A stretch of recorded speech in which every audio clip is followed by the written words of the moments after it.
All right, be the market expert. And let's kick this thing off with Housing Wire. And this was an article that came out on the 16th.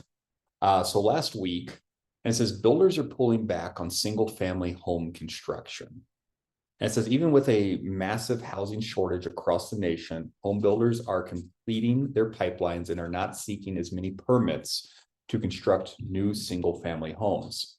And what's interesting about this is the conversation that we had last week, right? And then Kim and I were going back and forth for those that were with us, and we were both on the same page. And what we have to keep in mind is this: home builders are mostly publicly traded, right? When we start thinking of them as a whole, and we start thinking of like Century and Toll Brothers and Remington and all these other guys, like they are publicly traded companies. So what that means to us is they have to answer to stockholders, right? They answer to Wall Street at that point. And so they're not a charity. And I say that because they're not a charity, which means that they are only going to build as many houses as they know that they can sell for as much money as possible, right? They're living the American dream. This is a capitalist society. And when we see an article headline like this is one of the things that we have to take mental note of. And so what this is this is going to point to a couple different things as we're looking at it. Firstly, we're going to see less homes. We're already seeing less multifamily homes, right? Like those permits have already started to slow down. They've been slowed down for months now. And so multifamily homes have slowed down because they were actually making more money on single family homes. And just with the cost of money, that's the reason why. Like they're not going into their own reserves. While they might be using their money to entice buyers to come through and use them as the bank, they're not using their own money for the most part to go out and build. And so they were going to these banks to get money to build because money used to be free, essentially, right? Now we're talking about higher interest rates, which are affecting the build prices. So we saw multifamily slow down. Now we're seeing single family slowing down. And again, it's because they are not a charity. They answer to stockholders, they answer to shareholders. And so they want to make as much money as possible. If we look back historically, there was a point where they got caught holding the bag.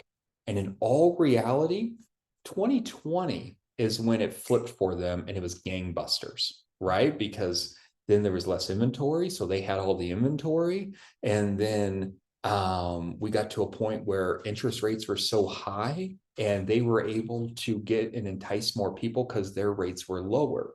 So they've been in this period where they've been doing pretty well. Well, now here's the thing that we have to keep in mind as we're looking at this. If builders stop building as many homes, right? We're talking about the pipeline coming to an end and they're not pulling as many permits and they're not building. Also, what that's going to do is that's going to decrease jobs. And I think that's the other big thing that we have to look at. So we're in a housing recession. And with the housing recession, we are one of the biggest industries as far as tax dollars, right? In the United States, right? Because we are an importing country. We don't export a lot, but the one thing that we do build on our own soil are houses. We build houses, and that employs people. And so if home builders are stopped building as much as they're building, they're already not doing multifamily. And if they start slowing down on these single family homes, we're going to see more people lose their jobs. And that fits into the Fed's plan, right? The federal government or the Fed's plan. So what they're looking to do is they're trying to create more of this job loss recession. This job loss recession means that less people have money. That means less people are spending money. That means that inflation is not going to keep rising to the rate that they believe that it is rising to because people are spending money, and they're going to be able to control inflation at that point. Now, we don't want to be those people, but in all reality, if we start to see more people lose jobs and we start to see more of the economy suffer, that's actually better for real estate. And it's unfortunate. It really is unfortunate because we don't want to be those people where we're rooting for a recession. Because in all reality, in real estate, we're the first people to go into a recession because of the cost of our product, right? With houses are expensive. And we're one of the first industries that actually comes out of a recession as well. Like people actually start getting money and they want to live the American dream and they go buy houses. Like That's kind of what happens here. So let's just put this on the top of mind for us that we're actually starting to see this. We already saw it with multifamily. Now we're seeing it with new builds. What this leads to is less houses. So the cost of homes aren't going to go down. If there's going to be less houses, they're going to stay elevated. New builds are only going to build enough to where they can actually keep their prices as high as possible. And what we're also going to see is these contractors will start losing jobs, and they are a pretty big, sizable force in our workforce. And so we'll start to see job loss numbers start to go up as a direct result of new builds not building anymore. So let's just be conscientious as we're kind of seeing this. I don't think we need to go through more of the article as we're looking at it, but it does say like builder home confidence dwindled in May due to high mortgage rates and because of new regulations that require HUD and the U.S. Department of Agriculture to inquire or to insure mortgages for new single-family homes only if they are built to 2021 International Energy Conservative Code. So all that's saying is it's costing more to build homes. Money's not cheap. And so they're backing away from it. So the second thing, right, that we'll look at, as we always do, is we're facing data out of Housing Wire. And it looks like this: new listing data falls for the third week in a row. And it says, is this a concerning trend? So we look at it and let's dive in. It says new listing data has been moving lower over the last few weeks. And we wouldn't care too much about this as the data line that can be volatile week to week. But now it's been 3 weeks in a row. And if anyone was on the call with the region the other day, we had Liz Landry on, and one of Liz Landry's things was, this is when we start talking about trends, we start looking at trends in 3-week increments. So if it's the same thing over 3 weeks, then we have a trend. If it happens over a couple of days, not a trend. 2 weeks, not a trend. But once we see 3 weeks worth of data, we have a trend. And that's what Logan's talking about here. Logan's saying, no, it's been 3 weeks. So now we have a trend. This is a trend of lower inventory. The moves haven't been significant, and our weekly pending contracts data picked up this week. But we need to see more growth in new listing data. 2023 listing data was the lowest ever on record. So it's already a low bar, right? And we know this. If we were to look, and all the conversations that we've been having for weeks now, is that we think of a healthy, normal market pre-pandemic. So we look at 2019 data lines, and there's been a lot of weird stuff happening, right? We get into 2020. Money's free. People are buying houses, $100,000 over asking, waiving contingency. Here's my firstborn child. All that's going on. 2021 happens. We're seeing that kind of coast a little bit in there. Some of the residuals are still happening. 2022, we have one of the largest real estate crashes. I think it's the largest in the United States that we've ever had. As far as people going out and buying houses, right? We saw less inventory hit. No one's buying houses anymore. Like it slowed down hard. Like it dropped significantly. And it was because interest rates carried over into 2023. Interest rates are still high in 2024. And again, and it says we need to see more growth in the new listings. And it says 2023 listing data was the lowest it had ever been on record. So we're talking in the history of the United States, we saw less new listings hit the market than we've ever seen. We're talking, guys, we've gone through recessions, right? When we start talking about 2008 and all these things that have happened in our economy and in the United States, you are living as a real estate agent with some of the least amount of new listings hitting the market that we've ever seen since 2023 until now, which is very interesting, right? Because as we're looking at this, the only thing that's causing it is the government. Like the government's the one doing all this, right? This is the Fed is raising rates to keep the cost of money very high so that more people don't buy houses. Like this is all by design. Like we're not going through anything. They are artificially trying to create this environment so people do lose their jobs because it's all by design. And that's not a political statement whatsoever. That's just the reality. Like that's really just what is happening at this point. So if we dive in a little bit further, this is weekly housing inventory data. For the third consecutive week, we haven't quite reached his weekly target inventory growth between 11,000 and 17,000 homes. So what this is saying, guys, is we're not even bringing in 11,000 to 17,000 new homes per week to the market anymore across 50 states. And it says, however, we came close to our target with 9,726. And so we missed it by a little bit over 1,000. It says, and here's the silver lining. Mortgage rates have recently fallen, and they have gone down. I wouldn't say they've fallen. Like fallen to me sounds like we've seen a huge dip, and we'll look at that, but that's not where we're at. On another positive note, we have surpassed the total inventories of last year. Okay, cool. So we're looking at that, and we're talking about the basement, right? We just said 2023 was the lowest levels of inventory for new listing data that we've ever seen as a society in the United States. But good news is we're still in the basement, but we're like 3-4 steps up at this point. Like that's all this has said to us, is that there's still no inventory, but good news is it's not as bad as it was last year. So we can't fall from the floor. We're going into it, says weak inventory change. We rose from 568,471 to 578,16. If we were to look at this same time last year, the inventory went from 421 to 424. So we do have, a 10,000 almost bump, right? If we were to look week over week for this year. And when we're looking at last year, it was 1,000, right? We're almost 2,000 homes is all it was increasing. So we're actually seeing more homes hit the market, which is awesome. But we're still not at a level where it's going to be healthy. And we just looked at the last article. We're not going to be saved by new builds. Remington's not coming to our rescue. Toll Brothers, none of these companies are going to start building houses. Money's too expensive. They're a for-profit company. They answer to shareholders. They are not going to build us out of this. So these are the indicators that we're looking at this, and this is telling me one thing. We're not going to see price cuts. So anyone that's still on the sideline that's rooting for housing bubble, housing crash, Airbnb bust, silver tsunami, like any of that, that's not going to happen.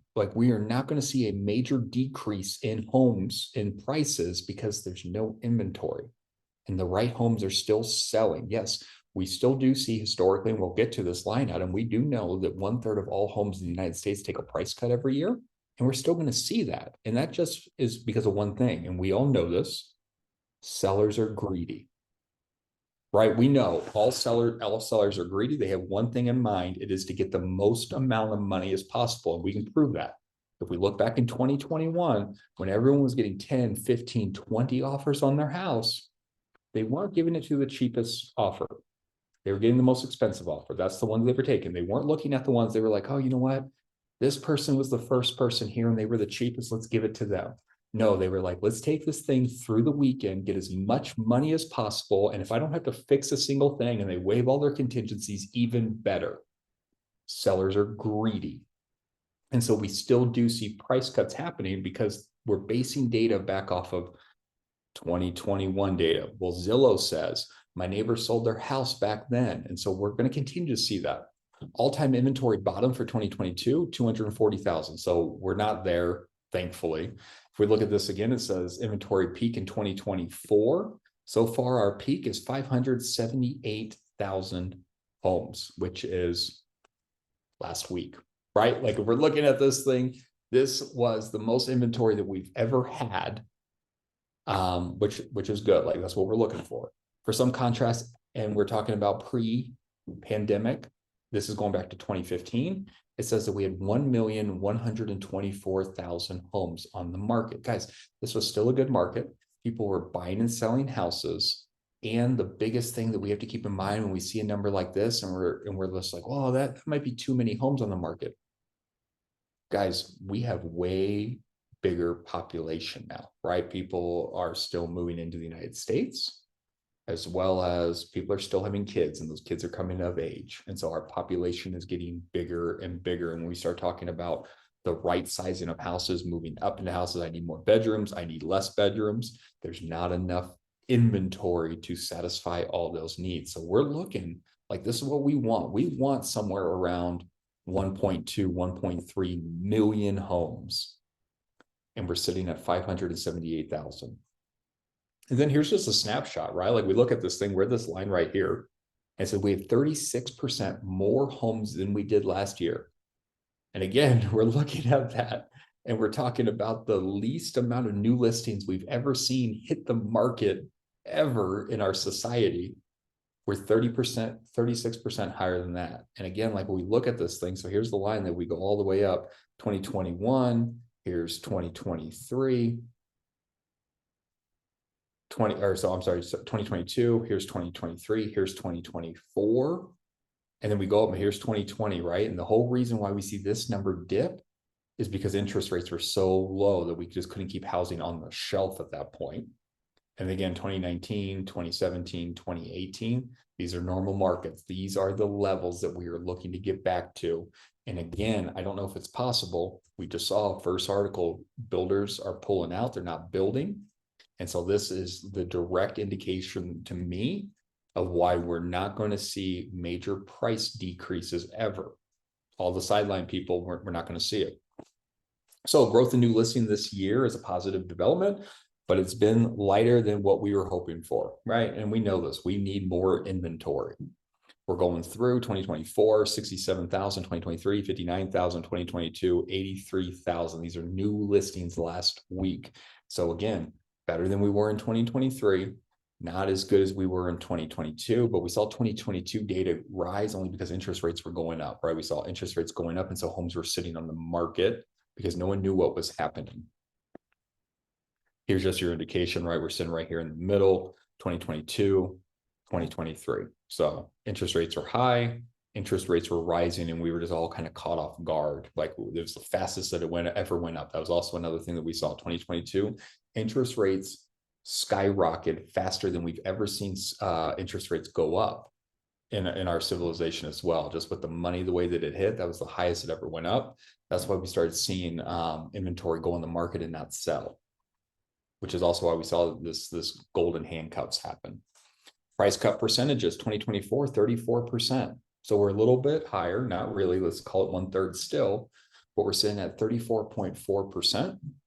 2023, 30%, 2022, 22%. And again, that 2022%, I think that most of those price cuts that we probably saw were at the end of the year. But 34%, we're right in line. This isn't something we're going to worry about, but as we're having conversations with our sellers. This is what we need to educate them on. 34% of all homes in the United States take a price cut. And depending on what we're doing, if we price it right, we will beat that 34% and get off the market quicker than the competitor homes. Then we're going through it. We're diving into this. We're not going to touch 10-year yields. We're not going to do anything with the 30-year mortgage and the treasury securities. But we look at purchase application data. And it says the seasonality of purchase application data is ending, as we usually weigh this index from the second week of January until the first week of May. Traditionally, volume always falls after May, so we only have a few more weeks left. Here's the thing. When we're talking about traditional data, historically speaking, we're going to pick and choose when we use it. I know that sounds like it's cheating, but that's also why we use average and median, depending on how we want to tell a story, right? We know that depending on what numbers, we're using the same numbers, but as we're extrapolating the data different, and we're going to use the data depending on how we want to work the story, because, that's what numbers do. They tell a story, and I think they also lie. But as we're looking at this and we're talking about purchase application data, and historically speaking, right, traditionally on what has happened, one of the things that we have to keep in mind is 2020 broke historical, right? Like there's nothing precedent about a global pandemic. Nothing. And when we're looking at these interest rates, and there's really nothing causing these high interest rates except for the Fed is controlling the outflow of money by raising rates. When we're looking at this thing, we can actually probably look at new data, which we shouldn't, but we could. We could look at new data from probably 2022 to now and see that these cycles are lasting a little bit longer. That the spring market does wake people up, but the spring market's actually lasting a little bit longer as well. Like historically, we would talk about real estate agents going to sleep as jack-o'-lanterns and waking up as Easter bunnies. And I think that if we were to look back now with interest rates and what they've been doing, our selling cycle goes a little bit longer. So we're not going to be too concerned about May here. But here's just your visual representation of that. Here's 2024. And again, like we're in the basement, like we truly are, and it hasn't really done anything. Like you can see this if we were to follow this line, this right, so we see a little bit of a decrease here. Summer, we see it kind of pick up a little bit, and then it goes back down. We're in the winter months and it's down. Like that's what this is showing us. People are waking up, it's spring. Then we have a little bit of a bump around summer, and then it goes back down again. I think like as we're looking at this thing, this is probably going to be a little bit higher. It's probably going to go up a little bit more, only because interest rates are what's scaring people away, and we don't have enough inventory hitting the market. So it's kind of unfair to be looking at purchase application data as far as seasonality goes. So the week ahead, and again, this was Friday. This is Friday data. This is when this comes out, and it says this week. So this week, we have a few Fed presidents giving speeches. And so for the markets to digest specific sentences to hints of future Fed policy. And again, we are in an industry that is truly dictated off of really supply and demand of both money as well as houses. And so our inventory, as well as the cost of money to be able to go buy the inventory. And when one of the Fed presidents comes out, like Jerome Powell, and Jerome Powell says something about monetary tightening, or they start having conversations like this will have a direct negative impact on our business, as we'll see mortgage rates go up. So we're just hoping and praying at this point that nothing crazy comes out. They don't go hawkish. They don't say anything that spooks anybody. And we just continue to go down a little bit more and a little bit more and a little bit more, because no one wants to see this job loss recession. But if we keep the rates up real high and the cost of money stays expensive for both builders as well as home buyers, we will see more people lose their jobs, which we do think is what the goal is for the Fed. But we'll just have to keep our eyes on it. And then he talks about how he's going to be talking about underwater homes. About how that was a story that came out, and we talked about that last week, about how this has gone up, less than 1%, and it's mostly in the southern markets where they're actually seeing more underwater homes. And if we were to look at those southern markets, we know that those markets are truly like places where, like Louisiana, where they have high crime, and on top of high crime, they also have natural disasters that come up. So those homes are actually sitting on the market a lot longer. They're getting harder to sell. There's a lot of things that are happening, and those are more of your underwater homes. If we were to also look at it as like a demographic of homeowner, I think if we were to break it up just by demographic of homeowner and not by state, I think you break it into two different things. I think you could see that it is your first time home buyer, right? The people that went out and use like CHFA loans and everything else that automatically puts them underwater, right? Like as soon as you go get a CHFA loan and you have that silent second, like you're immediately underwater already, because there's another loan that's in excess of the value of what your house is worth at that point if you were to add those two line items up. So they're already underwater. I think that's going to be your biggest thing as we're talking about this for underwater homes. So then we're looking at this and we're talking about interest rates. And here's just your snapshot, right? This is your January 1st, January 2nd, because January 1st was a holiday, to yesterday, right? And we're looking at this thing and we can see that it has gone up kind of month over month. We've been seeing it rise and rise. And this is kind of where the story was talking about how it's gone down. So we have seen a pretty big decrease of 10 basis points, right? Nothing huge, but 10 basis points to drop. And we talk about 100 basis points being a 1%. We haven't seen a percentage drop, but we've seen it go from 7.2 to 7%. So let's call it 20 basis points at that point. We've seen a 20 basis point drop, which is good. And as we're going through, this is just what we need to monitor. We need to see what's happening. And again, depending on what the Fed comes out and says this week, we could either see this go up we could see it flatten, or we could see it continue to downtrend. And again, that's how volatile these conversations are, and how we all should just be at the edge of our seats when the Fed has a news conference that they're actually coming out, because depending on what they say, they don't need to change anything. They could just threaten to change something, and this number could get skewed drastically up, down, or stay the same. So we won't know. And then, as always, let's look at Altos research. And so we're going to look at Arvada because that's just my default. And so if we look at the Arvada market, we can see median list price. It's gone down a little bit. So we went from 785 to 725. So we've seen a little bit of a decrease. This is accurate data as of today. And then if we were to look at median price of new listings, we can see it's gone down a little bit as well. We went from 765 to 714. Price per square foot also, like, it looks like it kind of flatlined a little bit. It looks like it went up $1. So $1 per square foot day over day, but it looks like we're going down. So we've actually seen a decrease in price per square foot. And here's what I was talking about when I was telling you guys that, like, numbers lie and they also tell a story. This is the big thing, right? We look at average. And so we know that average, we take all the days on market and we divide them by the total and we get an average. And that's your 43. So it's saying 43 days on market is your average. So what this line item tells me is these are the people that are overpriced in a house. They're affecting this number drastically. But then when I'm looking at this, and then we're talking about median days, this is taking all the data. This is your cheapest house. This is your most expensive house. And they're working their way in and they're landing on the middle number. So they're taking out all the outliers and they're working to this one number and saying, this is the median day. So it's cut in half. So what this line item tells me is that we're going through in 21 days on market. If I price my house right, this is where I could realistically in Arvada expect to kind of land on selling my house. If I don't price my home right, and I look at 2021 data and say my neighbors sold their home, 43 days. If I look at what the current market looks like with interest rate, 21 days.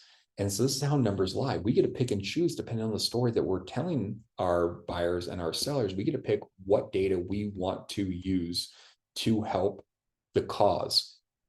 And it could be the same thing when we're talking about average days on market and someone's sitting a little bit longer. We can say, you know what, hey, like the average days on market in our area right now is 43 days on market if the house isn't moving. But if I'm sitting at the closing table or at the dining room table with my seller, I want to use median days and show them how quickly their house can sell if they price it at the right price point. Decreased price points. So price decreases 43%. Now we know, historically speaking, 1/3. This is trending up. So this is going up, which is probably why we're seeing this as well. Like we're seeing the median price point come down for list price because we're seeing more homes take price decreases. And I'll show you guys this like on the next tab when we go price out a house and look what the rates look like. You can actually kind of see it. This is like price decrease, like a lot of houses have price decreases, 43% to be exact. Price increases 2%. So we see new phases, right? That's what that tells me is that, you know, we're in phase 2, phase 3, phase 4 of new builds. 2% have seen an increase, which is down. So we're seeing, again, we just talked about this, less homes are being built nationwide. This could be direct correlation from less homes are coming on. So we're seeing less price increases because they're putting less homes on the market, which means we're not hitting new phases. Relisted 6%, right? That's stayed pretty steady, right? Like if we were to look at this is your discerning buyers. We know this. We're seeing contracts fall out of contract because these buyers are going through and they're saying, for the cost of my money, I expect my home to look like this. And they are not the 2020 buyers or the 2021 buyers where they were going through and they were like, I just need a house, take my money, money's free. Money's a little bit more expensive now. Inventory, there's your inventory score. Median rent right now, median rent has gone up $3,275, which makes a lot of sense. Like if we were to talk about the new rules and everything that's actually coming out in Colorado, it makes sense to raise your rates because there's only a certain percentage, and I don't know what the number is, so no one quizzed me on that. But we do know that the percentage of how we're allowed to raise rate, you know, might know Kim might know this answer. is that when we have a tenant in place and we go to renew the lease, there's actually lease limits in place to where we're not allowed to raise it over a certain percentage. So as we're going through and we're seeing homes hit the market, this is probably why they're jumping a little bit higher to cover that. And again, with the cost of living, and especially just homeowner carry costs at this point, right? If we were to look and we were to look at interest rates being higher, if we were to look at property taxes being higher, we look at all these different things, the homeowners are having, these landlords are having to increase their monthly rent even just to cover those expenses at this point, which puts us in this also the situation where you can't go buy a house because you don't have enough down payment and the interest rates are too high. So your DTI is way out of whack. So you can't afford to go buy a house. But in all reality, 3275 for a normal median house, right? Again, we just took the outliers and we took the cheap ones and we put it in the middle, 3275 in Arvada. And your market action report 62. And again, if we were to look at that versus last month, we're still in a better seller's market than we were this time last month. But let's dive into it and let's keep 714. We're gonna look at 714, somewhere 715 number. But here we are, I'm just on my KW site. And if we were to look at this is what I was talking about. Here's your new one, price drop. Here's an open house. They did a price drop, 10K, price drop. Pretty much every line, here's one that doesn't, here's one that doesn't, price drop. Guys, we can see that there's a lot of price drops that are happening. And so we just looked at these numbers. We saw the 43%. This one took a $51,000 price drop. And this is where that average days on market comes into place. Like if I'm looking at this thing and I'm having a conversation with my potential seller, and we're talking about average versus median days, and then we're looking that this person has been on the market and 11 days ago, they took a price drop. So it's been over a week. They have dropped their price $51,000 and it still hasn't sold, which is telling me that it's probably still not worth that dollar amount. And on top of that, we've stigmatized a property. And what's interesting about that is we stigmatize a property for no other reason that the seller got jealous and we as agents weren't able to have a conversation with them to see what the true value of their home was. And so we let them run the play. They quarterbacked this thing. They said, I want to list my price for this. We said, hey, okay, just sign here. So I have the listing. And then now the home's sitting and it's going to be stigmatized because people are going to say, what's wrong with that house? They're not going to think that it's interest rates and it was priced too high. They're going to say people walk through this thing and there must be something wrong. There has to be something wrong with this house at this point. And so in all reality, whatever they list this home for, they're probably going to see even less than that when they finally do receive an offer. And that is, our fiduciary responsibility to our sellers as we're going through is that we have to take a stance. We have a license. We know how to do a CMA. We can pull the comps. We need to be able to have a conversation with our sellers to show exactly what needs to happen to get their house sold. But anyway, if we were to go back, let me get off that soapbox, 715 is what we're looking for. We're looking for something around that. Here you go. Here's 715. Sure, why not? Let's see what this does. Probably gonna be one that I've already looked at. We've already looked at together. So we're active. We knew that. 43 days. This thing has sat on the market for 43 days. And again, it's just a 1960s home. This is a 1960s Hutchinson home. Here's a converted porch that they did, right? Like if you guys were to see this is what this tells me. This used to be the exterior to the house, and this was a covered porch that they covered. They got like a little dog door here, but you can see like if we're looking through this, not that this is the point of the conversation, but if you look through, here's the heating element,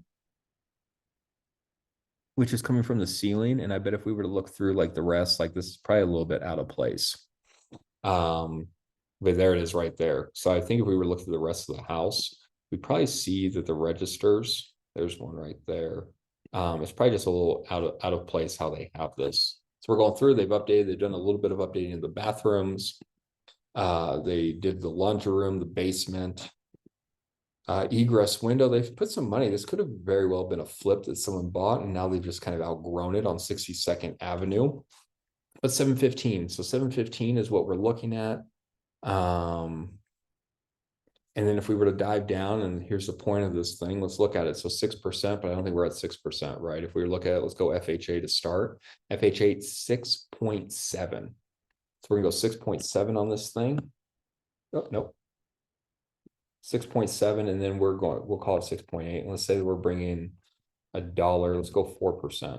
We're bringing 4%, which is $28,600. This means that our monthly payment is $5,234. And this is why people are stuck renting, right? Like if we look at this thing, this is your first time home buyer. This is your rental population. This is the person that cannot go out and purchase a house because the way that interest rates are at right now, it's going to cost them $5,234 to go rent to go buy a 1960s home that has some upgrades to it. Or their other option is to go through and rent for $3,275. Like this is the internal dialogue that people are having in their head. And what is the lesser of the two evils? So that's where we need to go through. We need to understand, like, this is the conversations that they're having. This is what they're actually seeing in their world, and be able to help them navigate, maybe 4% appreciation year over year, equity, jump into where it makes sense. Maybe we do have to go find a cheaper home, right? Like maybe what this looks like is we're not looking for the medium priced home in Arvada. Let's go find something cheaper. Let's go do a stepped up, and let's go start at a dollar amount, knowing that 4%, we're just going to compound our interest, right, on that house year over year over year, which is going to increase our equity. But if we were to go through again, and let's go take another one, right? So let's go conventional loan, 6.9, almost 7%. Let's do the same thing. So we're going to say 6.9, because this is a well-qualified buyer, 20%. They have 143,000. So first and foremost, this is 143,000. Someone is bringing $143,000 to the table for a 1960s home in Arvada with some updates to it. And what their monthly payment is, $4,126. And so again, guys, this is the biggest thing that we're running into, is that now we're telling people that have $143,000, $150,000 in the bank. You have $150K in the bank, probably all you really have in the grand scheme of things, that you need to bring $150,000 to the table, and your monthly payment's still going to be $4,126 a month. And that's the conversation. And so this is what's going through our buyers' minds as they're looking at all these different things. So again, the second part of the conversation that we need to be thinking about is, what programs do our lenders have?